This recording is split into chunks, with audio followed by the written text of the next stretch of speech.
Hello everyone, welcome back to my YouTube channel Pubedum Classes for UGC NET Public Administration and UPSC Civil Services optional in Public Administration. If you are new on my channel, so like and subscribe my channel, that will give us moral support. So thanks for your kind supports. So let's start today's topic, that is Revenue Administration and Board of Revenue, which is one of the most important topic for your syllabus as well as for your basic knowledge, because आप लोग अपने आसपास या अपने खुद के family में land dispute देखा होगा कि लैंड डिस्प्यूट हो रहा है तो उसका जो निवारण होता है, उसका सॉल्यूशन होता है, कहाँ पे होता है। अगर आप कोई नया प्लॉट खरीद रहे हैं तो उस प्लॉट का म्यूटेशन वगैरह का जिम्मेदारी किसका है, और लैंड से रिलेटेड सारे रूल्स रेगुलेशन पॉलिसीज और लैंड के जो सारे रिकॉर्ड्स वगैरह होते हैं, बेसिकली इस सब चीज़ों के लिए कौन रिस्पॉन्सिबल है, किसकी जिम्मेदारी है इस सब को सॉल्व करने का, लैंड डिस्प्यूट सॉल्व करने का, म्यूटेशन, लैंड रिकॉर्ड को डिजिटल फॉर्मेट में रखना, ये सब किसकी जिम्मेदारी है। तो इस सब चीज़ को जानने के लिए भी ये टॉपिक बहुत ज़रूरी है, और ये टॉपिक आपके यूजीसी नेट के सिलेबस में भी है, board of revenue and revenue administration. तो आज इस टॉपिक को हम बेसिक से पढ़ेंगे और इसका एक हिस्टोरिकल बैकग्राउंड भी देखेंगे कि एक कब, कहाँ और कैसे डेवलप्ड हुआ, और धीरे धीरे ये जो इसका ब्रांच बना बोर्ड ऑफ रेवेन्यू, ये कैसे डेवलप हुआ, इसका बेसिक ज़रूरत क्या पड़ा इसको डेवलप करने का, और इसका ओरिजिन कहाँ से हुआ, और मॉडर्न टाइम में इसका स्टेटस क्या है, इसका रोल एंड रिस्पॉन्सिबिलिटी क्या है, सब कुछ जानेंगे। तो बने रहिए हमारे चैनल में। So let's start topic revenue administration and board of revenue. तो टॉपिक को स्टार्ट करने से पहले थोड़ा सा बेसिक आइडिया आपको होना चाहिए कि रेवेन्यू क्या होता है। देखिए, रेवेन्यू बेसिकली देखिए क्या होता है, कोई भी स्टेट का जो इनफ्लो होता है, इनकम का इनफ्लो होता है, उसको बेसिकली रेवेन्यू बोला जाता है। वो तो चाहे किसी फॉर्म में हो, चाहे टैक्स फॉर्म में हो या तो नॉन टैक्स फॉर्म में वो आए, किसी भी फॉर्म में अगर स्टेट के पास मतलब फंड जमा हो रहा है, आ रहा है, रिसीव हो रहा है, तो उसको बोला जाता है रेवेन्यू। सो दो in the paradigm of public finance and public administration, revenue represent the total inflow of financial resources received by the state sovereign to fulfill its structural expenditure, sustain public order and execute welfare mandates। तो देखिए basically revenue क्या है, एक financial resources है। Financial resource मतलब आप fund से समझिए, या कोई भी फाइनेंशियल रिसोर्सेस जो भी होते हैं, फंड से रिलेटेड, फाइनेंस से रिलेटेड, तो वो सब सारे रिसोर्सेस होते हैं जो हमारा स्टेट क्या करता है, रिसीव करता है। और वो स्टेट किस लिए रिसीव करता है, जो भी हमारा स्टेट का पब्लिक एक्सपेंडिचर हो उसको मीट कर सके, पब्लिक ऑर्डर को सस्टेन कर सके, कोई भी उस स्टेट का जो स्कीम बनाया है, वेलफेयर स्कीम हो, उसको फुलफिल कर सके। तो इस सब को फुलफिल करने के लिए क्या चाहिए, स्टेट को पैसे की ज़रूरत पड़ती है, फंड की ज़रूरत पड़ती है, फाइनेंस की ज़रूरत पड़ती है। तो वो फाइनेंस कहाँ से आते हैं, वो फाइनेंस पब्लिक से ही आते हैं, पब्लिक से ही। देखिए स्टेट क्या करता है, पब्लिक से ही फाइनेंस रिसीव करता है, रेवेन्यू जिसको बोलते हैं, और फिर पब्लिक के लिए ही स्कीम वगैरह बनाते हैं, लॉ ऑर्डर मेंटेन करने के लिए जो हमारे एम्प्लॉय होते हैं उनकी सैलरीज वगैरह सब कुछ उन्हीं रिसीव्ड रेवेन्यू से ही क्या करते हैं, वो एक्सपेंडिचर करते हैं, एक्सपेंड करते हैं। तो देखिए आप साइकिल समझिए, यहाँ पे हमारा स्टेट हो गया और यहाँ पे हमारे पब्लिक हो गए। तो पहले गवर्नमेंट क्या करती है, स्टेट पब्लिक से रेवेन्यू लेती है in the form of tax या नॉन टैक्स, अभी उसको भी मैं बता दूंगा रेवेन्यू किस किस फॉर्म में होते हैं। तो सरकार ने फंड लिया, कंसोलिडेट किया, यहाँ पे पैसे हो गए। अब फिर गवर्नमेंट का हमारा बेसिक काम क्या है, पब्लिक के लिए क्या करे, वेलफेयर का काम करे, डेवलपमेंट का काम करे, और पब्लिक जितने भी हमारे एम्प्लॉय हैं उनको सैलरीज वगैरह दे। तो कहाँ से यही जो फंड यहाँ रेवेन्यू कलेक्ट हुआ है, इसी को फिर ये क्या करेगी, डिस्ट्रीब्यूट करेगी पब्लिक के वेलफेयर के लिए, पब्लिक के डेवलपमेंट के प्रोग्राम जो आएंगे उसके लिए, और पब्लिक एम्प्लॉयमेंट जो है उनके सैलरीज वगैरह के लिए। तो लाइक दिस ऐसे चलता है हमारा फाइनेंशियल एडमिनिस्ट्रेशन। तो यहाँ पे देखिए एक बहुत ही प्यारा स्टेटमेंट है, बहुत ही इंपॉर्टेंट स्टेटमेंट है बीपी त्यागी जी का। उन्होंने रिवेन्यू को कैसे डिफाइन किया है देखते हैं। Revenue is the income of the government collected through taxation and other public sources serving as the fuel that drives the engine of the state action.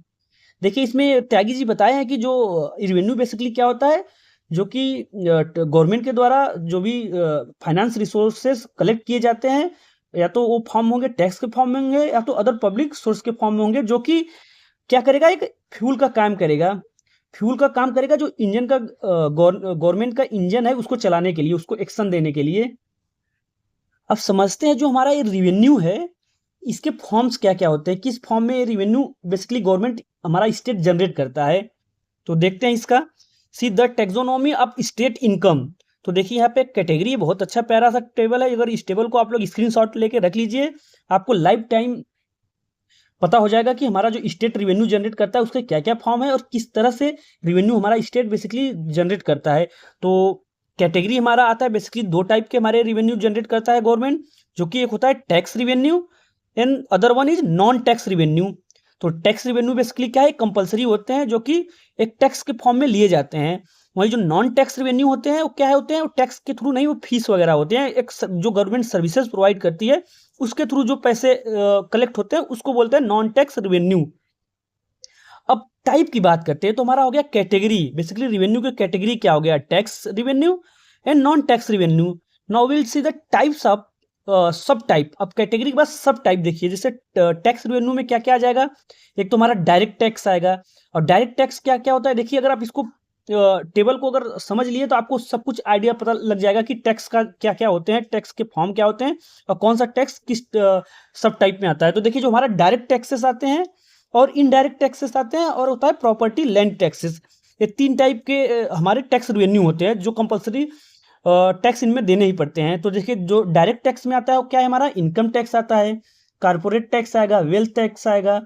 वहीं इनडायरेक्ट टैक्सेस ऐसे होते हैं जो हम टैक्स पे करते हैं बट वो हमें पता नहीं चलता। जैसे कि हम कोई गुड्स, मतलब हम कोई सामान वगैरह खरीदते हैं तो उसमें ऑलरेडी टैक्स लगा होता है। तो किसी उस चीज़ का मान लीजिए 1.5, मान लीजिए 5 रुपये रेट है, उसमें टैक्स लग के वो 7 रुपये का हो गया, तो हम लोग बेसिकली 7 रुपये पे कर रहे हैं, 2 रुपये टैक्स ही हुआ, तो क्या हुआ, हमारा इनडायरेक्ट टैक्स हुआ। गुड्स एंड सर्विसेज टैक्स जिसको बोलते हैं जीएसटी, एंड कस्टम ड्यूटी होता है, सेंट्रल एक्साइज टैक्स होता है, तो सबका हमारे इनडायरेक्ट टैक्स है। अब वही बात करते हैं, प्रॉपर्टी एंड लैंड टैक्स भी होता है। तो देखिए जो होता है हमारा स्टाम्प ड्यूटी होता है, रजिस्ट्रेशन फी होता है, इसको और एक लैंड रिवेन्यू होता है जो कि बहुत ही इंपॉर्टेंट है। देखिए प्रॉपर्टी एंड लैंड टैक्सेस में हमारा लैंड रिवेन्यू भी आता है। अभी इस लैंड रिवेन्यू के बारे में हम डिटेल में पढ़ेंगे क्योंकि बहुत ही इंपॉर्टेंट है आप लोग के लिए। और बेसिकली जो हमारा रिवेन्यू एडमिनिस्ट्रेशन और बोर्ड ऑफ रिवेन्यू है ऑलमोस्ट लैंड रिवेन्यू से ही कंसर्न करता है। तो बेसिकली अभी देखेंगे जैसे हमारा प्रॉपर्टी एंड लैंड टैक्सेस में स्टाम्प ड्यूटी हो गया। जैसे बेसिकली आप लोग देखा होगा कि कोई भी प्लॉट वगैरह खरीदे जाते हैं तो स्टाम्प खरीदते हैं तो स्टाम्प का चार्ज लगता है। बेसिकली A4 पेपर ही होता है बट उसके लिए हम लोग 1,00,000-2,00,000 रुपए देते हैं। और रजिस्ट्रेशन फीस अगर देखिए कोई भी रजिस्ट्रेशन वगैरह कराते हैं तो उसका चार्ज होता है। और लैंड रिवेन्यू मतलब कि नेक्स्ट है लैंड रिवेन्यू। तो लैंड रिवेन्यू के लिए भी हमारा यहाँ पे देखिए टॉपिक है लैंड रिवेन्यू, तो उसके लिए हम डिटेल में भी बताएंगे। तो जस्ट अभी देख लीजिए नॉन टैक्स रिवेन्यू के क्या क्या सब टाइप्स है। तो नॉन टैक्स रिवेन्यू बेसिकली हमारे जैसे फीस वगैरह होते हैं। तो जैसे देखिए इसमें आता है physical administrative fees and commercial inflow जो होते हैं। तो इसमें देखिए फाइन्स आएगा, पेनाल्टीज आएगा, लाइसेंस फी आएगा, कोर्ट कॉस्ट आएगा। वहीं कमर्शियल इन्फो में dividend from public sector enterprise, जो भी पीएसयूज वगैरह होंगे उनमें अगर प्रॉफिट होगा तो डिविडेंड के थ्रू जो हमारे पैसे आते हैं।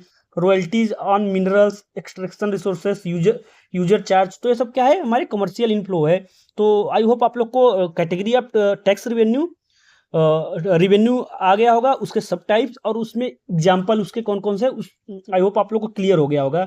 बट अब हम अपने टॉपिक की ओर फोकस करते हैं। जो हमारा आज का टॉपिक है revenue administration and board of revenue.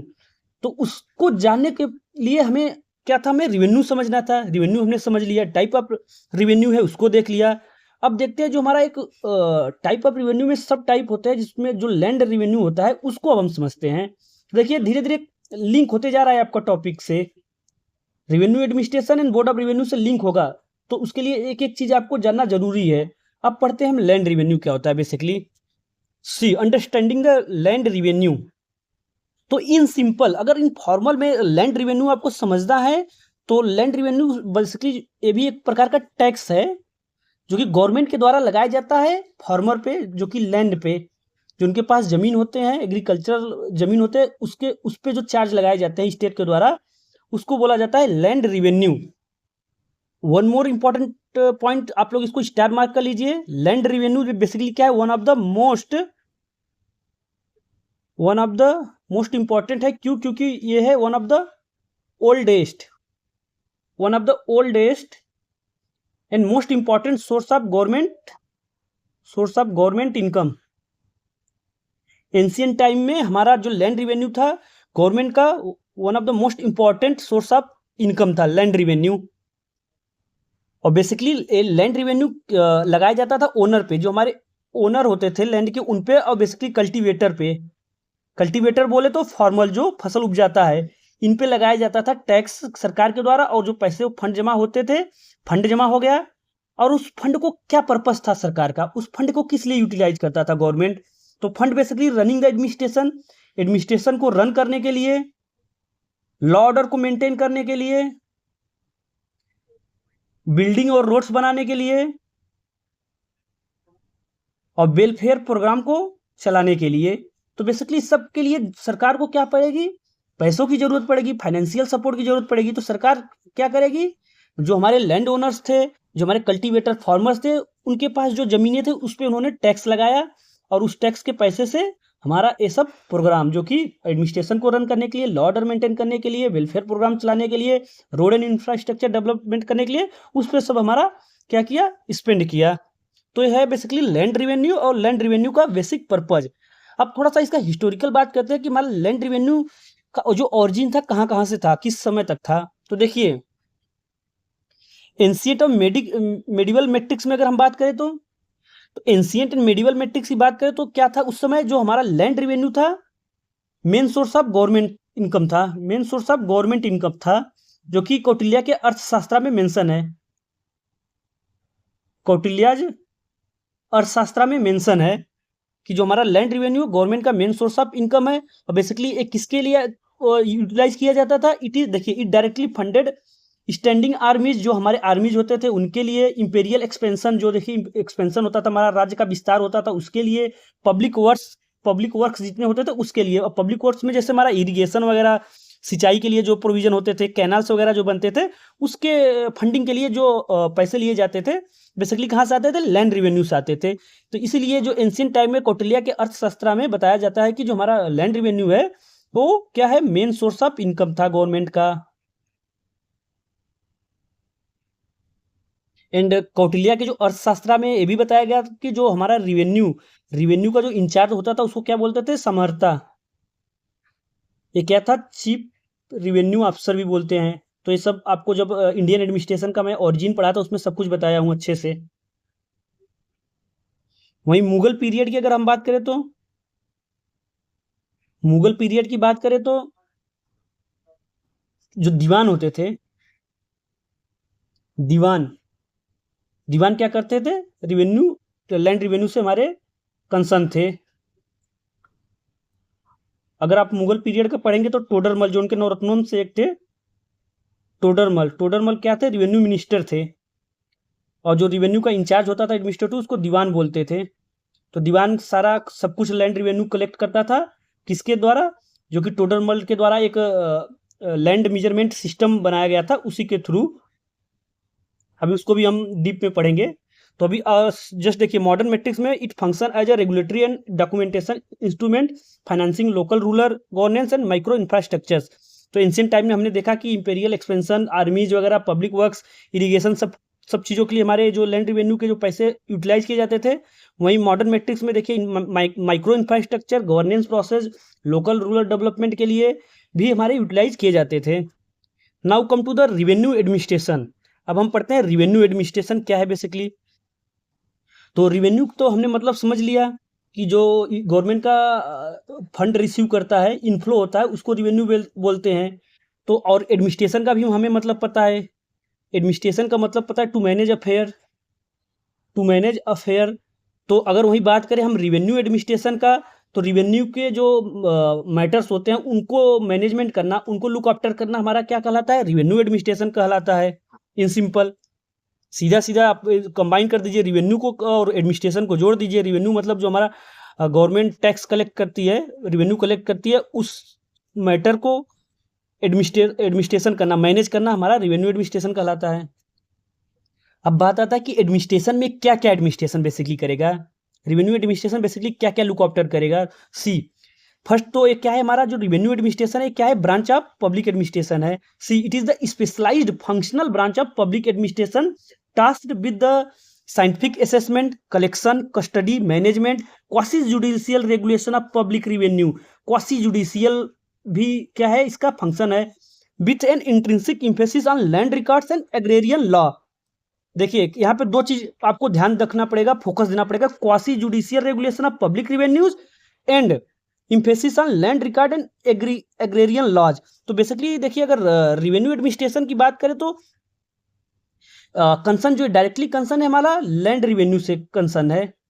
Land revenue से बेसिकली जो हमारे लैंड रिकॉर्ड्स वगैरह होते हैं, एग्रेरियन लॉज वगैरह होते हैं, उसके जो हमारा साइंटिफिक असेसमेंट होगा, जो लैंड रिवेन्यू के कलेक्शंस होंगे, उनके कस्टडी होंगे, उनके मैनेजमेंट होंगे, और लैंड डिस्प्यूट होगा, जो लैंड से रिलेटेड जो भी डिस्प्यूट होगा उसमें भी क्वासी जुडिशियल बॉडी हमारा परफॉर्म करेगा। तो ये सब कुछ मिला के हमारा क्या हुआ, रिवेन्यू एडमिनिस्ट्रेशन हुआ। तो बेसिकली रिवेन्यू एडमिनिस्ट्रेशन क्या है, functional branch of public administration, जो कि लुक आफ्टर करता है लैंड रिकॉर्ड को, लैंड के मैनेजमेंट को, क्वासी जुडिशियल एक्टिविटी को, साइंटिफिक असेसमेंट को, सब कुछ ईच एंड एवरीथिंग हमारा क्या करेगा, रिवेन्यू एडमिनिस्ट्रेशन। सी सम फंक्शन जो कि रिवेन्यू एडमिनिस्ट्रेशन के अंदर परफॉर्म किए जाते हैं, like this physical collection and management. देखिए फिजिकल कलेक्शन मैनेजमेंट मतलब जो हमारे टैक्सेस वगैरह लिए जाते हैं उससे कंसर्न है। तो ये काम हमारा किस में है, रिवेन्यू एडमिनिस्ट्रेशन में ही आएगा। See assessment and collection of land revenue. Land revenue basically क्या है, जो लैंड ओनर पे या कल्टी फार्मर पे जो टैक्स लगाए जाते हैं, उनके लैंड पे जमीन पे जो कर लगाए जाते हैं, कर बेसिकली उसको कलेक्शन करना, उसका असेसमेंट करना हमारा किसका काम है, मतलब किस में आएगा, रिवेन्यू एडमिनिस्ट्रेशन में आएगा। Regulation of stamp duties and registration. अब देखिए जो स्टाम्प ड्यूटीज होते हैं उनका रजिस्ट्रेशन से रिलेटेड जो भी पॉलिसीज आएंगे उसको रेगुलेट करना। And recovery of accumulated government dues. और देखिए जो गवर्नमेंट के ड्यूज होते हैं, फाइन्स वगैरह होते हैं ना, जैसे कोई पेनल्टीज वगैरह होते हैं, तो उसको भी क्या करना, रिकवरी करना। सब कुछ किस में आएगा, रिवेन्यू एडमिनिस्ट्रेशन में आएगा। तो बेसिकली क्या है, function physical collection and management के तहत हमारा देखा गया रिवेन्यू एडमिनिस्ट्रेशन में हुआ काम। अब वहीं हम देखते हैं record custody and survey. Record custody and सर्वे का काम देखिए, अब जो हमारा गवर्नमेंट लैंड रिवेन्यू ले रहा है, लैंड टैक्स ले रहा है, जमीन पे कर ले रहा है, तो उसका जमीन का रख रखाव, उसके सर्वे, उसका सब कुछ जो उससे डिस्प्यूट आएगा, सब वो काम भी हमारा गवर्नमेंट करेगा। क्योंकि टैक्स ले रहा है, तो वो काम भी हमारा जो गवर्नमेंट करता है वो रिवेन्यू एडमिनिस्ट्रेशन में आता है। तो क्या है वो, रिकॉर्ड कस्टडी एंड सर्वे। अब रिकॉर्ड कस्टडी एंड सर्वे में क्या काम करेगा, maintenance of record of rights, मतलब कि किसका जमीन किसके नाम है, कब से कैसे कैसे। आप लोग देखोगे 12 साला, गांव में अगर कोई होगा तो उसको पता होगा 12 साला क्या होता है, प्लॉट का डीड क्या होता है, सब कुछ पता होगा, जो अगर गांव से रिलेट करता होगा, जिसको थोड़ा सा जमीन वगैरह से रिलेटेड जानकारी होंगी। खसरा खतौनी पता होगा, खसरा खतौनी सब कुछ मैनेजमेंट, ये सब कौन देखता है, कैसे बनता है। आपने कोई जमीन खरीदा, कुछ दिन के बाद आपका जमीन का म्यूटेशन होता है, तो नाम चेंज हो जाता है डीड पे, कहीं और किसके और नाम से किसी और का नाम हो जाएगा। तो ये सब रिकॉर्ड किसके अंदर आता है, सब रिवेन्यू एडमिनिस्ट्रेशन के ही अंदर तो आता है।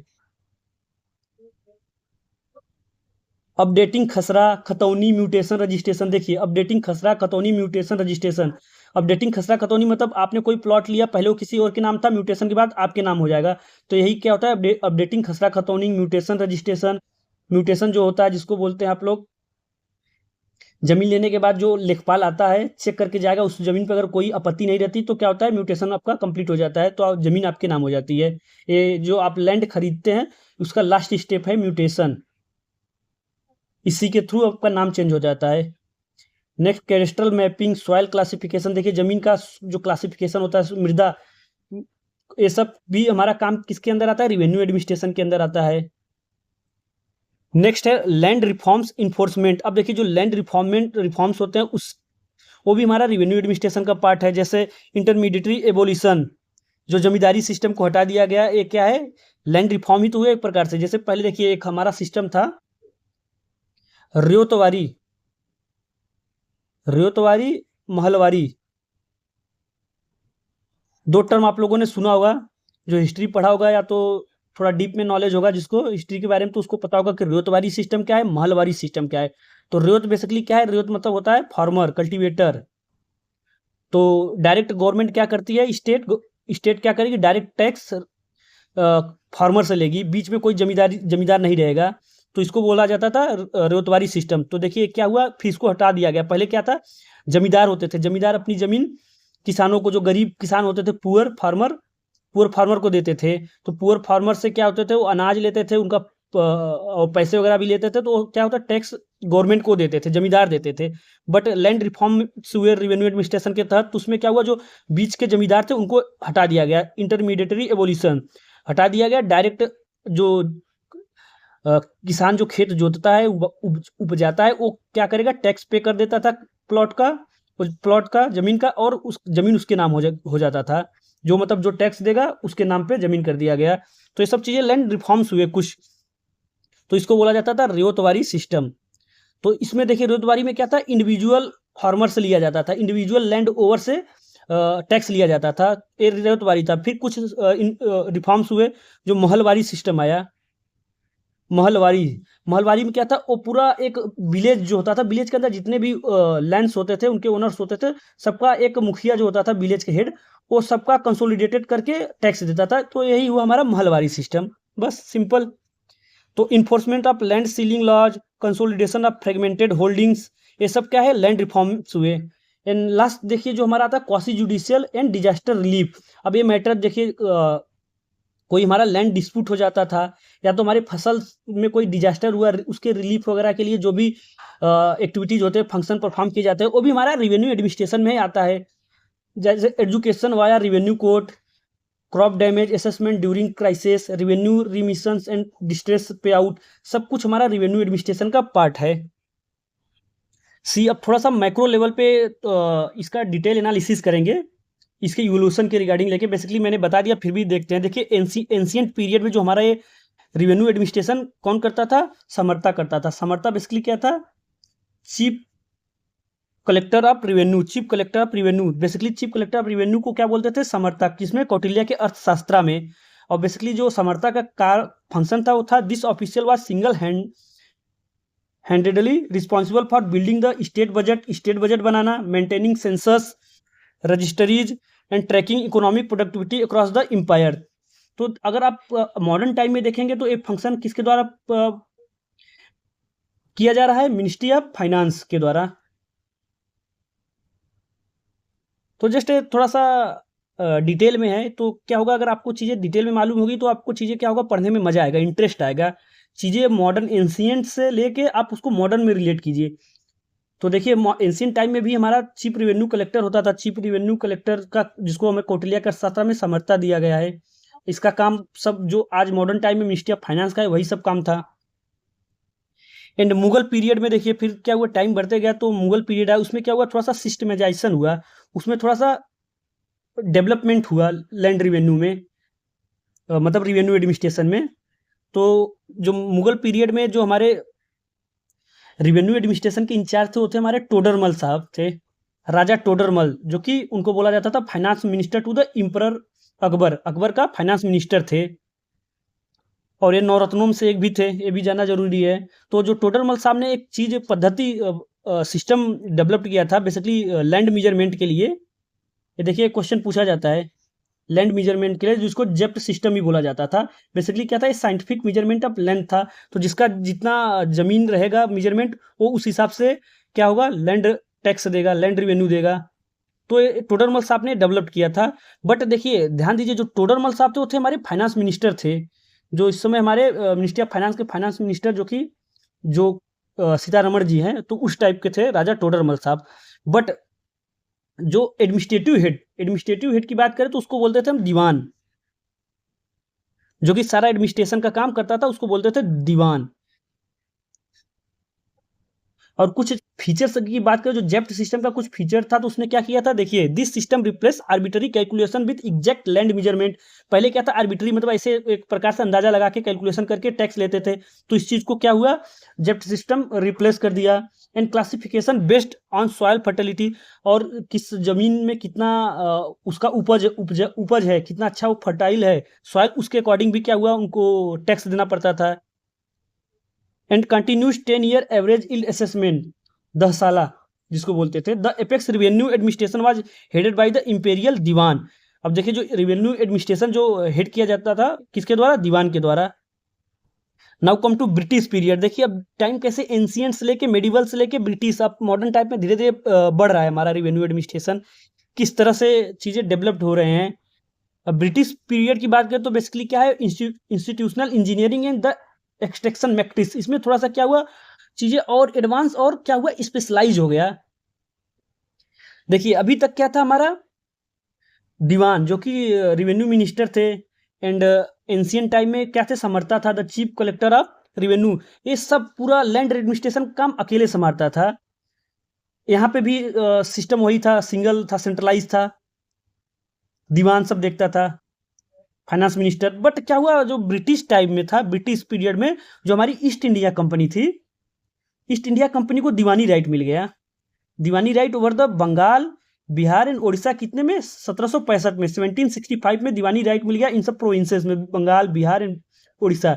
दीवानी बेसिकली किससे रिलेटेड है, हमारा जो लैंड एडमिनिस्ट्रेशन से रिलेटेड है, मतलब कि जो लैंड के जितने भी टैक्स वगैरह कलेक्शन करना, उसकी राइट किसको मिल गई, ईस्ट इंडिया कंपनी को मिल गई। तो ईस्ट इंडिया कंपनी को क्या हुआ, एक स्पेशलाइज ब्रांच की जरूरत पड़ी, जो कि स्पेशली स्पेशली हमारी ये लैंड मतलब कि रिवेन्यू एडमिनिस्ट्रेशन को देखे, रिवेन्यू एडमिनिस्ट्रेशन को देखे, उनको एक स्पेशलाइज ब्रांच की जरूरत पड़ी। तो उन्होंने ही क्या किया, बोर्ड ऑफ रिवेन्यू बनाया। और कब बनाया, कैसे बनाया, कहाँ बनाया, वो भी धीरे धीरे स्टेप बाय स्टेप में हुआ, डायरेक्टली नहीं हुआ। तो पहले देखिए 1765 में ईस्ट इंडिया कंपनी ने दीवानी राइट पाया, किस किस प्रोविंसेस में, बंगाल, बिहार एंड उड़ीसा। और जैसे ही दीवानी राइट मिला, मतलब कि जो लैंड टैक्सेस कलेक्शन करने के जो उनके अथॉरिटी मिल गई, तो उन्होंने क्या किया, एक स्पेशलाइज ब्रांच की जरूरत पड़ी, ताकि वो स्पेशली लैंड एडमिनिस्ट्रेशन को देखे। तो 1772 में, पहले 1772 वारेन हेस्टिक्स ने उन्होंने डिस्ट्रिक्ट कलेक्टर का कंसेप्ट क्या हुआ, डेवलप किया था। See formally created the iconic office of the district collector, जो कि देखिए अब ये बहुत ही इंपॉर्टेंट ये सब हैं, स्टैटिक्स पॉइंट्स भी हैं, सब आपके पॉलिटी के क्वेश्चंस भी आते हैं वनडे एग्जाम वगैरह में, यूपीएससी पीटी में, और पब्लिक एडमिनिस्ट्रेशन यूजीसी नेट में तो आते ही आते हैं डीप में। तो जो हमारा देखिए डिस्ट्रिक्ट कलेक्टर का ऑफिस क्रिएट किया गया था 1772 में, वारेन हेस्टिक्स द्वारा किया गया था। बेसिकली किस पर्पज से, originally designated to separate revenue tracking from local judicial oversight via provincial council। Basically जो हमारा रिवेन्यू ट्रैकिंग था, रिवेन्यू एडमिनिस्ट्रेशन के लिए जो टैक्स कलेक्शन था, लैंड पे जो टैक्स लगते थे, बेसिकली उसके कलेक्शन के लिए डिस्ट्रिक्ट कलेक्टर बनाया गया। तो देखिए डिस्ट्रिक्ट कलेक्टर इसका काम बेसिकली क्या था, लैंड रिवेन्यू कलेक्शन करना। इसके लिए स्पेशलाइज बनाया गया, जो कि हमारे क्या हो, जुडिशियल ओवरसाइट, और जो पर्पज हो उससे क्या हो, अलग हो। Then 1796 Lord Cornwallis centralized the state apparatus. This led to the introduction of the permanent settlement. And 1793 उन्होंने क्या किया, लॉर्ड कॉर्नवालिस ने, जो डिस्ट्रिक्ट कलेक्टर क्या था, बेसिकली डिस्ट्रिक्ट लेवल पे अपना कलेक्शन का काम करता था, बट इसको उन्होंने एक क्या किया, सेंट्रलाइज स्टेट अपैरेटस को बनाया, जो कि क्या था, एक परमानेंट सेटलमेंट था, जिसको अभी हम बताएंगे उन्होंने क्या बनाया। इसको डिविजनल कमिश्नर का जो ऑफिस होता था। सी देखिए, पहले क्रोनोलॉजी को पकड़िए। 1765 में जैसे ही दीवानी राइट ईस्ट इंडिया कंपनी ने पाया, बंगाल, बिहार एंड उड़ीसा, तो वैसे ही उनको क्या हुआ, एक स्पेशलाइज इंस्टीट्यूशन की, मतलब एक ऐसे बॉडी की जरूरत पड़ी जो स्पेशलाइज रेवेन्यू एडमिनिस्ट्रेशन पे काम करे। तो 1772 में वारेन हेस्टिक्स ने डिस्ट्रिक्ट कलेक्टर का कंसेप्ट दिया, वो जो कि स्पेशली क्या था, रेवेन्यू कलेक्शन के लिए था। देन 1786 में लॉर्ड कॉर्नवालिस ने क्या किया, थोड़ा सा और इसमें उन्होंने थोड़ा इंप्रूवमेंट किया, एक सेंट्रलाइज स्टेट एपार्टस बनाया, फिर धीरे धीरे क्या किया, 1793 में परमानेंट सेटलमेंट का कंसेप्ट दिया। अब बात आती है परमानेंट सेटलमेंट क्या है।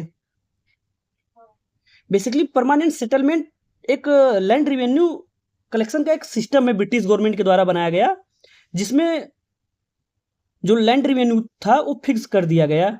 लैंड रेवेन्यू को फिक्स कर दिया गया कि एक फिक्स अमाउंट आपको पे करने पड़ेंगे हमेशा, एक फिक्स डेट पे फिक्स अमाउंट पे करना पड़ेगा। इसी को बोला जाता था परमानेंट सेटलमेंट। क्योंकि जो ब्रिटिश गवर्नमेंट को क्या अपना एडमिनिस्ट्रेशन को रन करने के लिए, अपनी आर्मी को रन करने के लिए उनको फंड की, फाइनेंस की जरूरत पड़ती थी। तो क्या था कि उसको पैसे, कंटिन्यू पैसे मिलते रहे एक सही अमाउंट में और सही डेट पे मिलते रहे, तो उसके लिए उन्होंने फिक्स अमाउंट कर दिया कि जो एक लैंड होता था उसका एक फिक्स अमाउंट, चाहे उस पर फसल उपजे या ना उपजे, उपज हो चाहे ना हो, क्रॉप्स क्या हो, खराब हो जाए, बर्बाद हो जाए, उससे मतलब नहीं, उनको एक फिक्स अमाउंट चाहिए तो चाहिए और फिक्स डेट पे। तो ये सिस्टम उन्होंने क्या किया, स्टेबलाइज किया एक सेंट्रलाइज तौर पे, जिसमें फिर से जमींदारी सिस्टम क्या हुआ, वापस आया। जमींदारी सिस्टम वापस आया। इसमें बेसिकली क्या था, जो फार्मर होते थे, किसान होते थे, वो पैसे टैक्स देते थे किसको, जमींदार को। अब देखिए असली ओनर भी अब कौन हो गया, जमींदार हो गया। और जमींदार और टैक्स किसको देता था, ब्रिटिश गवर्नमेंट को। तो ऐसा सिस्टम फिर चलने लगा। मतलब कि इसमें क्या हुआ, लॉस कहीं ना कहीं फार्मर का हुआ। फार्मर ने अपने जो राइट्स थे, ट्रेडिशनल राइट्स थे, वो भी खो दिए। और इसमें क्या था, एक्सप्लॉयटेशन होने लगा। जमींदार लोग एक्सप्लॉयटेशन करने लगे, ब्रिटिश गवर्नमेंट एक्सप्लॉयट करने लगा। जो एक परमानेंट सेटलमेंट होने से क्या हुआ, उनको फिक्स टैक्स देना पड़ा। अब फसल हो चाहे ना हो, फिक्स टैक्स देना पड़ा और फिक्स डेट पे देना पड़ा। तो ये सब चीजें थे परमानेंट सेटलमेंट के कुछ फीचर्स मैंने आपको बताए।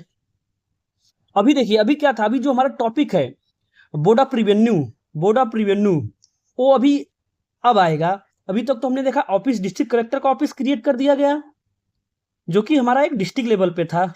फिर परमानेंट सेटलमेंट की जो प्रोविजन लाया गया।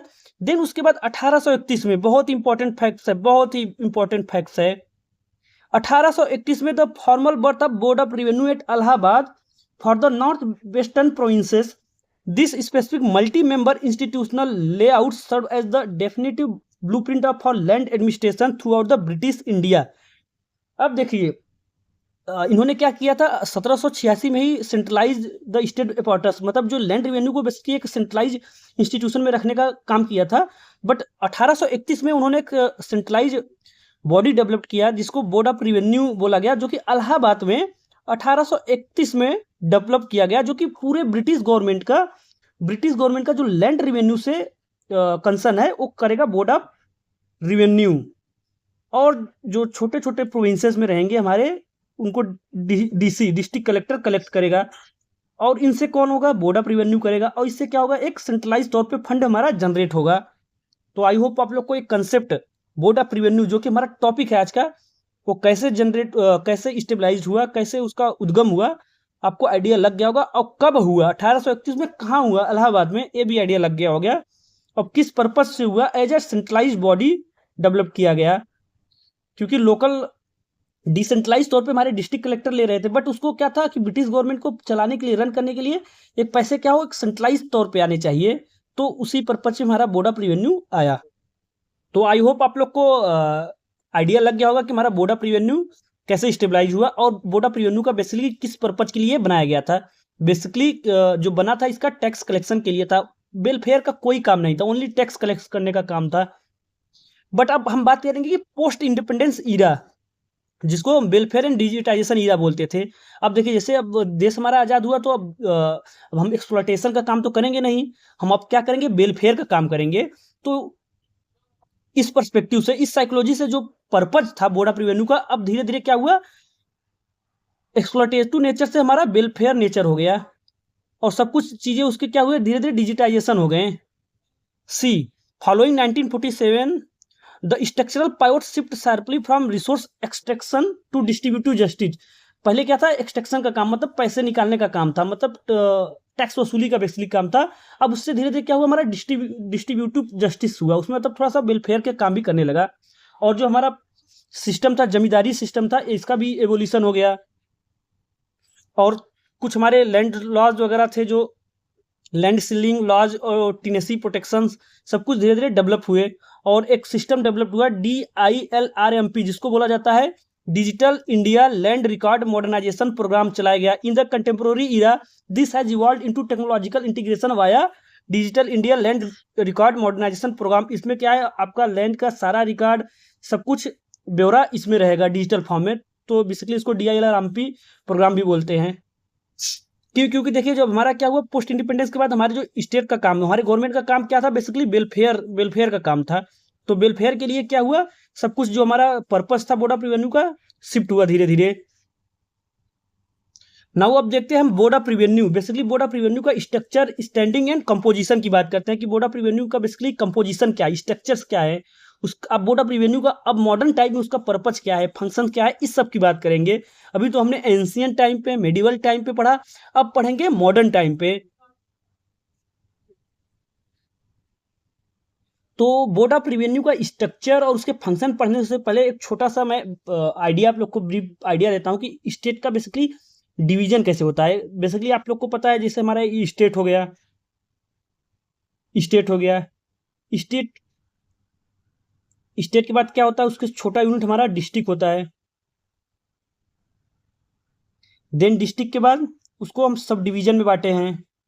सब डिवीजन के बाद फिर उसको क्या होता है, ब्लॉक में बांटे हैं। ब्लॉक के बाद फिर देन विलेज में बांटे हैं।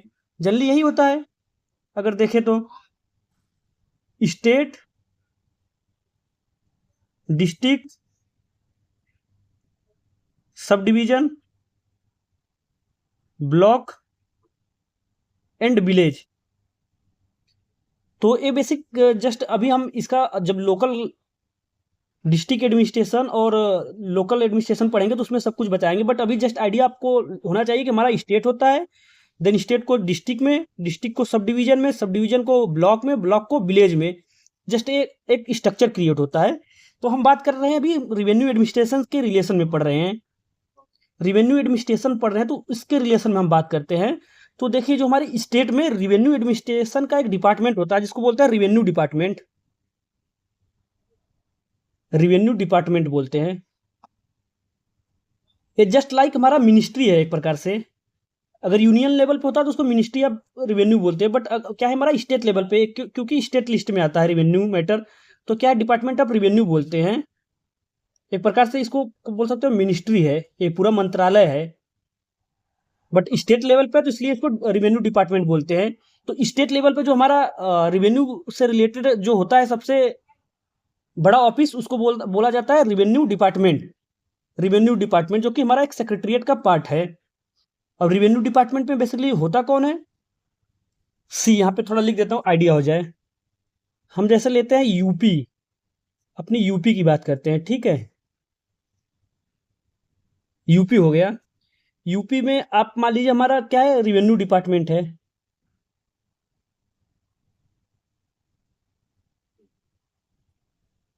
रिवेन्यू डिपार्टमेंट है, रिवेन्यू एडमिनिस्ट्रेशन के लिए सबसे क्या है, सेक्रेटरिएट है। अब इसका क्या काम है, बेसिकली पॉलिसी मेकिंग। क्यों, क्योंकि ये सेक्रेटरिएट, यहाँ पे कौन कौन होगा, यहाँ पे बेसिकली रिवेन्यू मिनिस्टर होंगे। रिवेन्यू मिनिस्टर होंगे, इनको असिस्ट कौन करेगा, सेक्रेटरी ऑफ रिवेन्यू। ठीक, क्योंकि ये हमारे क्या है, डिपार्टमेंट्स है government of Uttar Pradesh, state government के डिपार्टमेंट है। तो क्या होगा, हमारा कोई मिनिस्टर होगा, मिनिस्टर का क्या होगा, IAS अफसर होगा, सेक्रेटरी होगा। ये तो हमारा स्टेट लेवल की हम बात कर रहे हैं, पूरी पूरी स्टेट की बात कर रहे हैं। देखिए पूरा हमारा स्टेट है, क्या है हमारा स्टेट है, जैसे यूपी, राजस्थान, HR, कोई भी ले लीजिए, कोई भी है, तो वहाँ पे सेम सभी जगह स्ट्रक्चर सेम रहता है। तो ये तो हमारा क्या हुआ, रेवेन्यू डिपार्टमेंट पूरे स्टेट के लिए सिंगल होता है। अब फिर उसके बाद हमारा आता है डिस्ट्रिक्ट के लिए। तो डिस्ट्रिक्ट क्या है, बहुत सारे डिस्ट्रिक्ट होते हैं। तो डिस्ट्रिक्ट में कौन होगा, हमारा डिस्ट्रिक्ट कलेक्टर होगा। मान लीजिए डिस्ट्रिक्ट X है, डिस्ट्रिक्ट Y है, डिस्ट्रिक्ट Z है। तो सब जगह कौन होंगे रेवेन्यू से जो हमारा कलेक्शन का काम करेगा, DC, जिनको हम डिस्ट्रिक्ट कलेक्टर बोलते हैं।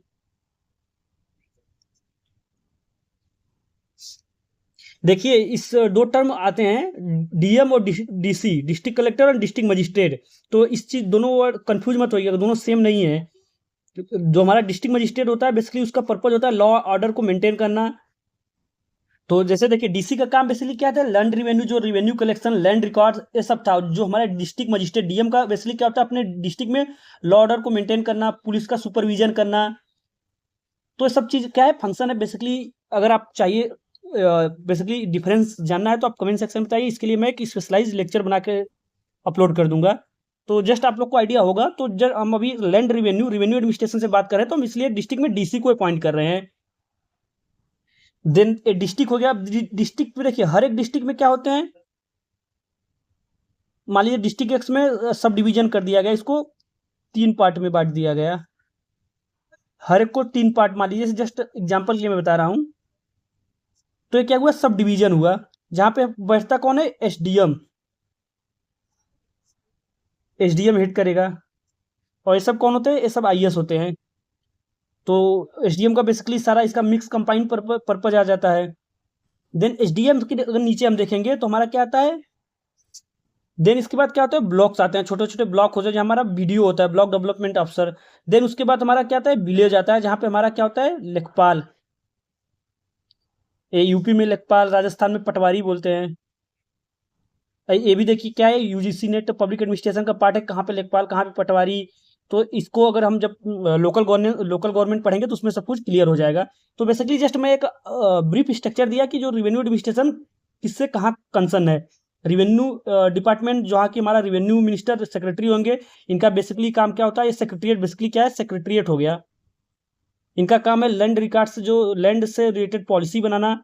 और देन उसके बाद हमारे कुछ फील्ड डिपार्टमेंट हो गए, जैसे डीसी है, ये क्या करता है, उस चीज़ को एग्जीक्यूट करता है, कलेक्ट करता है। फिर जो नीचे लेवल पे एसडीएम, देन बीडीओ, देन हमारा लेखपाल हो गया। अब बात आती है कि यहाँ पे जो हमारे पॉलिटिकल एग्जीक्यूटिव है और जो हमारे फील्ड एग्जीक्यूटिव है, इनके बीच में एक हमें वफर की जरूरत पड़ी, मतलब एक लिंक की जरूरत पड़ी। जो कि क्या, देखिए अब डीसी हमारे जो फील्ड यूनिट, फील्ड एजेंसी बहुत सारे हो गए, बट हमें एक ऐसा एजेंसी होना चाहिए जो भी, जहाँ पे ब्यूरोक्रेट्स हो, जहाँ पे एडमिनिस्ट्रेटर हो, और वो सीधा पॉलिटिकल जो स्टेट है उनसे कंसर्न हो। तो हमारा आया बोर्ड ऑफ रिवेन्यू।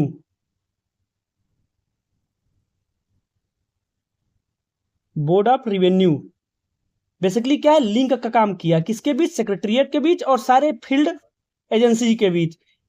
अब board of revenue basically link का काम किया, तो क्या कर इसका पर्पज होगा, ये सारे जो डीसीज है इनको सुपरवाइज करना, इनको असिस्टेंट प्रोवाइड करना, और चीज़ें यहाँ पे देखिए जो रिवेन्यू डिपार्टमेंट है इनको भी असिस्ट करना। लैंड जो डिस्प्यूट मैटर होगा उससे, लैंड रिफॉर्म मैटर होगा उसके रिलेटेड, सब कुछ काम कौन करेगा, एक सेंट्रलाइज तौर पे बोर्ड ऑफ रिवेन्यू करेगा।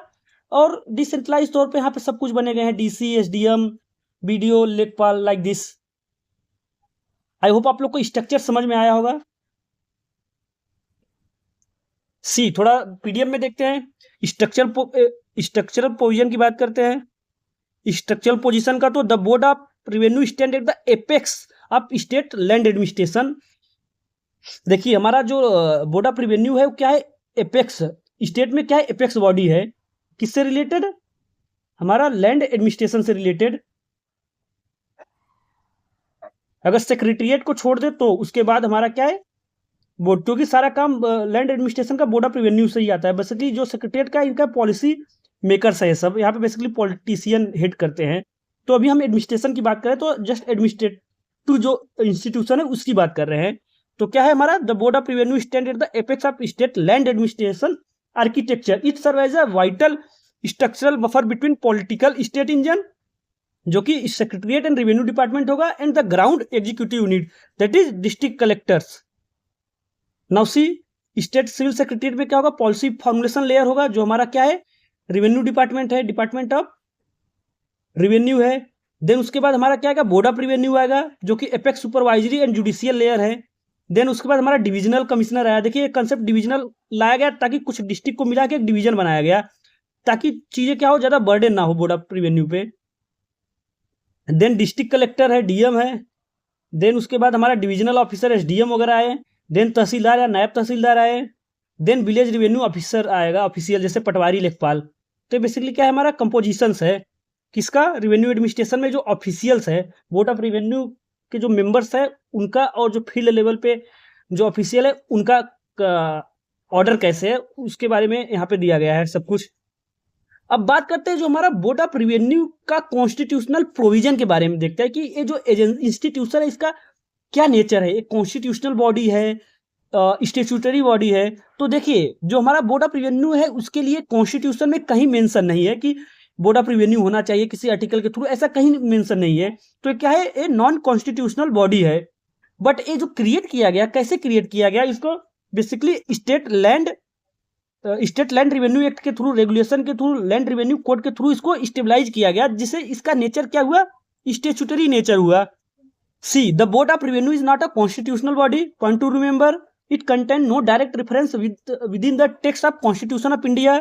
Second, it is statutory nature, क्या है, स्टेचुटरी नेचर है। अब कैसे, it derive the legal life authority powers and structural rules directly from individual state land revenue act से, रेगुलेशन से एंड लैंड रेवेन्यू कोड से, and it function under the rule framed by state government utilising the executive power granted via article 162 of constitution. Executive power जो कि article 162 के through state government को दिया जाता है, उसी एग्जीक्यूटिव पावर के थ्रू ये हमारा बोर्ड ऑफ रेवेन्यू स्टेबलाइज हुआ और उसी के थ्रू अपना वो क्या करता है, फंक्शन परफॉर्म करता है। तो बेसिक आपको बस याद रखना है कि जो बोर्ड ऑफ रेवेन्यू है कॉन्स्टिट्यूशनल बॉडी नहीं है, वो क्या है, स्टेचुटरी नेचर का ऑटोनोमस बॉडी है। अब बात करते हैं composition inside the board, organisational composition. अब बोर्ड ऑफ रेवेन्यू के अंदर जो ऑफिशियल है उनका थोड़ा सा हम स्ट्रक्चर देखते हैं कि उसमें कौन कौन से ऑफिशियल बैठते हैं, उनका लेवल देखते हैं, उनका कंपोजिशन देखते हैं। इनसाइड, यहाँ पे देखिए इसीलिए बोला गया inside the board. C the board work on a collegiate framework rather than a single bureaucrat model consisting of a balance between policy expert and legal administrator। तो देखिए क्या है, बेसिकली कॉलेजियल नेचर पे होता है, जिसमें क्या होता है, एक चेयरमैन होते हैं जो कि सबसे हेड होते हैं, वो क्या होंगे, senior most IAS officer of the state होगा, obtain equivalent in the rank and seniority of the to the state chief secretary के। देखिए जो हमारा चेयरमैन होगा बोर्ड ऑफ रेवेन्यू का, वो सीनियर मोस्ट आईएएस ऑफिसर होगा जो चीफ सेक्रेटरी के बराबर होगा, उसका सीनियरिटी में, रैंक में, सब कुछ में बराबर होगा। देन उसके बाद हमारे एडमिनिस्ट्रेटिव मेंबर्स होंगे एंड जुडिशियल मेंबर्स होंगे। क्यों, क्योंकि बोर्ड ऑफ रेवेन्यू का काम एडमिनिस्ट्रेटिव है और क्या है, जुडिशियल, क्वासी जुडिशियल नेचर भी है। क्यों, क्योंकि लैंड डिस्प्यूट को ये क्या करता है, सॉल्व करता है, इसलिए इसमें जुडिशियल मेंबर होने भी जरूरी है। एंड लैंड रिकॉर्ड वगैरह को मेंटेन करता है, तो इसलिए इसमें एडमिनिस्ट्रेटिव मेंबर्स भी होने जरूरी है। तो एडमिनिस्ट्रेटिव मेंबर्स में देखते हैं सीनियर ब्यूरोक्रेट्स ओवरसीइंग सर्वे। अब देखिए जो एडमिनिस्ट्रेटिव मैटर में जो सीनियर ब्यूरोक्रेट्स होंगे उनका फंक्शन क्या होगा, सर्वे का काम होगा, सेटलमेंट का काम होगा, लैंड रिकॉर्ड्स का काम होगा एंड जनरल इंस्पेक्शन का काम होगा। वहीं जो हमारे जुडिशियल मेंबर्स होंगे उनका काम होगा, पहले तो expert drawn from administrative and legal background से होंगे, task exclusively with conducting revenue courts.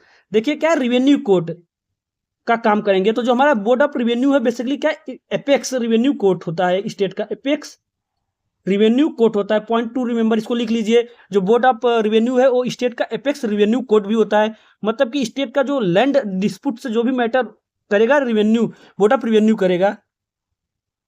And secretarial support के लिए भी कुछ ऑफिशियल्स होंगे, lead by designated secretary assisted by legal officer and registrar. देखिए यहाँ पे बताया गया द डुअल फंक्शनल मैंडेट। देखिए अब क्या है, हमारा जो बोर्ड ऑफ रेवेन्यू है बेसिकली उसका नेचर क्या है, डुअल है। एक तो हमारा administrative function and executive function perform कर रहा है, दूसरा क्वासी जुडिशियल फंक्शन परफॉर्म कर रहा है, क्योंकि एपेक्स कोर्ट है, एपेक्स लैंड कोर्ट है, रेवेन्यू कोर्ट है। और वहीं एडमिनिस्ट्रेटिव टास्क कैसे परफॉर्म कर रहा है, लैंड रिकॉर्ड, सेटलमेंट, सर्वे करना, इंस्पेक्शन करना, लैंड रिफॉर्म्स लाना, सब कुछ काम कर रहा है। See systematic supervision, hold absolute supervisory control over the performance, posting, disciplinary proceeding and field inspection of divisional commissioner, collector, tahsildar and patwari. देखिए क्या कर रहा है, super performance, posting, disciplinary action, जो हमारे डिविजनल कमिश्नर होते हैं, कलेक्टर्स होते हैं, तहसीलदार होते हैं, पटवारी होते हैं, इनमें भी उनके परफॉर्मेंस में, पोस्टिंग में, डिसिप्लिनरी प्रोसीजर में, सब कुछ में इनका क्या होता है, रोल होता है। And custodian of technical registries, preserve and update the primary record that survey secure peaceful rural land distributions, जिसमें लैंड ऑफ रिकॉर्ड आएगा, म्यूटेशन आएगा, खसरा खतौनी, सब कुछ का क्या होगा, अब रिकॉर्ड रखेगा। वहीं क्वासी जुडिशियल की बात करें तो the board of revenue function as the highest revenue court of appeal, इसको स्टार मार्क कर लीजिए, highest revenue court of appeal within the borders of the state, मतलब कि स्टेट के बॉर्डर में क्या है, highest revenue court of appeal है। It operate strictly on the principle of natural justice, देखिए क्या करता है, प्रिंसिपल ऑफ नेचुरल जस्टिस, जिसको ऑडी अल्टरमन पैटर्न परटर्म भी बोलते हैं। सी यहाँ पे आपको ध्यान देना पड़ेगा कि प्रिंसिपल ऑफ नेचुरल जस्टिस क्या होता है। प्रिंसिपल ऑफ नेचुरल जस्टिस का मतलब होता है कि फेयर जस्टिस मिले। एंड वहीं ऑडी अल्टरम पैटर्न क्या इसका पार्ट है, इसी का ऑडी अल्टरम पैटर्न का क्या पार्ट है, principle of natural justice. Audi alteram partem का मतलब है कि हियर बोथ साइड, मतलब जो दूसरी साइड के बंदे हैं, मतलब जो भी डिस्प्यूट में दूसरा हो गए उनको भी सुनना है। मतलब कि अगर कोई भी केस है तो उसमें बिना उसका पक्ष सुने, बिना उसका साइड सुने उसको क्या हो, पनिशमेंट वगैरह नहीं देना चाहिए, कोई भी जजमेंट नहीं देना चाहिए। इसको बोलते हैं audi alteram partem, hearing both side out, मतलब दोनों लोग को सुनो फिर उसके बाद जजमेंट लाओ। इसी बेस पे हमारा जो बोर्ड ऑफ रिवेन्यू है काम करता है, प्रिंसिपल ऑफ नेचुरल जस्टिस, जो कि highest revenue court of appeal है। अब यहाँ पे बात करा है कि रिवेन्यू जुडिशियल वर्क फ्लो की बात करें कि डायरेक्ट अब क्या है कि बोर्ड ऑफ रिवेन्यू के पास कोई भी डिस्प्यूट डायरेक्ट नहीं आता, वो कैसे जाता है, पहले देखिए तहसील में होगा, एसडीएम के कोर्ट में होगा, जिसको ओरिजिनल जुरिडिक्शन में होगा। तहसील लेवल से फिर उठ के मैटर कहाँ जाएगा, डिस्ट्रिक्ट कलेक्टर के पास जाएगा, जिसको रिवेन्यू कोर्ट बोलते हैं। फिर डिविजनल कमिश्नर, फिर देन आएगा apex revenue court, board of revenue. अगर कोई मैटर हमारा तहसील में ही एसडीएम से सॉल्व हो जाएगा तो ठीक, नहीं तो फिर हमारा डिस्ट्रिक्ट कलेक्टर डीसी के पास जाएगा, जिसको रिवेन्यू कोर्ट बोलते हैं। अगर वहाँ सॉल्व नहीं हुआ तो हमारा डिविजनल कमिश्नर के पास जाएगा, अगर वहाँ भी नहीं हुआ तो रिवेन्यू कोर्ट के पास। और क्या है, एपेक्स बॉडी है यहाँ, अगर इसका जो जजमेंट होगा वो फाइनल होगा, उसके बाद आप कहीं नहीं जा पाओगे। Now see comparative analysis and reform paradigm, board of revenue versus district collector को थोड़ा सा समझते हैं। देखिए यहाँ पे एनालिटिकल डायमेंशन बताया गया है, किस किस डायमेंशन में हम समझेंगे किसको, बोर्ड ऑफ रिवेन्यू को एंड डिस्ट्रिक्ट कलेक्टर को। तो पहला डायमेंशन है इंस्टीट्यूशनल लेवल की, अगर बात करें तो क्या स्टेट वाइड एपेक्स बॉडी होता है बोर्ड ऑफ रिवेन्यू, वहीं डिस्ट्रिक्ट कलेक्टर डिस्ट्रिक्ट लेवल पे होता है। वहीं फंक्शनल नेचर की बात करें तो हमारा जो बोर्ड ऑफ रिवेन्यू होता है उनका फंक्शन बेसिकली सुपरवाइजरी होता है, स्ट्रेटेजिक फंक्शन होता है, अपीलेटेड काम होता है। वहीं डिस्ट्रिक्ट कलेक्टर क्या है, इंप्लीमेंटिंग करता है, फील्ड एग्जीक्यूटिव एंड ओरिजिनल काम करता है। एंड जुडिशनल रीच की अगर बात करें तो द इंटायर स्टेट टेरिटरी क्या होता है, पूरे स्टेट लेवल पे होता है। वो क्या है, boundaries of one assigned district का होता है। डिस्ट्रिक्ट कलेक्टर एक डिस्ट्रिक्ट का होगा और बोर्ड ऑफ रिवेन्यू एक क्या होगा, सभी डिस्ट्रिक्ट के कलेक्शन का होगा। एंड जुडिकल कैपेसिटी की बात करें, highest court of revenue and appeal, और हमारा डिस्ट्रिक्ट कलेक्टर का जो ऑफिस होगा वो क्या होगा, primary court of original appellated entries होगा। अकाउंटेबिलिटी फोकस की बात करें तो report directly to the state secretariat को करेगा। और जो हमारा डिस्ट्रिक्ट कलेक्टर क्या होगा, पहले डिविजनल कमिश्नर को करेगा, देन डिविजनल कमिश्नर किसको करेगा, बोर्ड ऑफ रिवेन्यू को करेगा।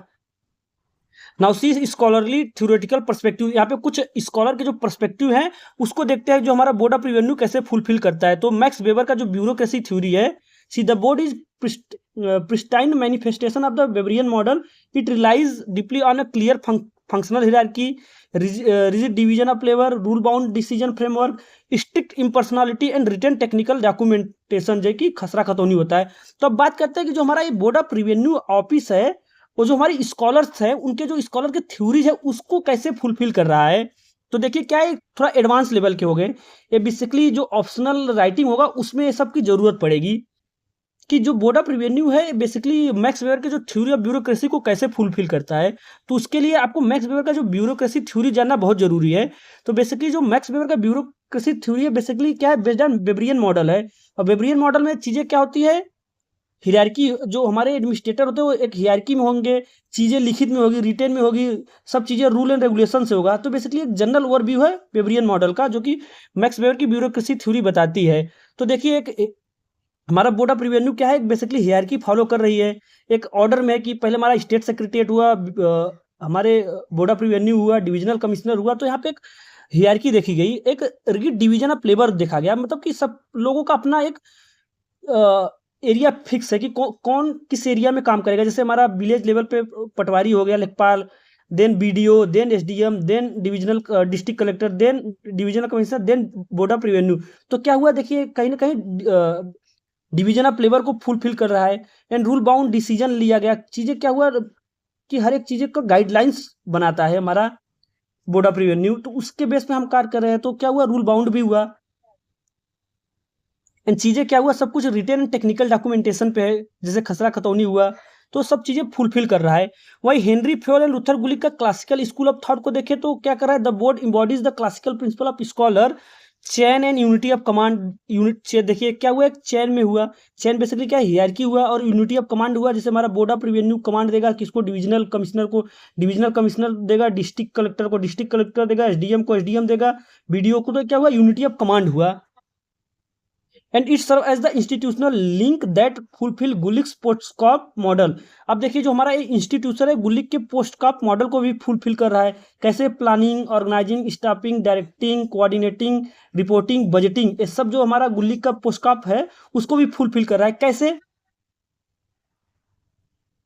जो हमारा बोर्ड ऑफ रेवेन्यू होता है बेसिकली सारा जो लैंड रिफॉर्म से, लैंड पॉलिसी से, लैंड टैक्स से जो रूल होगा उसके पॉलिसी को बनाने के लिए प्लान करेगा, उसको ऑर्गेनाइज करेगा, डायरेक्ट करेगा, क्योंकि सुपरवाइजरी नेचर भी इसका है, सुपरवाइजरी असिस्टेंट नेचर डायरेक्ट कर रहा है। और सारे जो डिस्ट्रिक्ट कहेंगे उनसे कोऑर्डिनेट करेगा आपस में एक दूसरे को। और सारे जो डिस्ट्रिक्ट होंगे वो किसको रिपोर्ट करेंगे, बोर्ड ऑफ रेवेन्यू को रिपोर्ट करेंगे थ्रू चेन ऑफ कमांड। और बजटिंग का काम करता है हमारा बोर्ड ऑफ रेवेन्यू, सारा अपने डिपार्टमेंट के लिए बजट वगैरह का काम। तो देखिए कहीं ना कहीं पोस्ट को भी ये फुलफिल कर रहा है। Now see second ARC recommendation and digital transformation, मतलब कि सेकेंड एआरसी के कुछ इसमें अपने स्टडीज थे, उसको कुछ रिकमेंडेशन रिकमेंड किए वो, और कुछ डिजिटल ट्रांसफॉर्मेशन हुए उसको बताते हैं।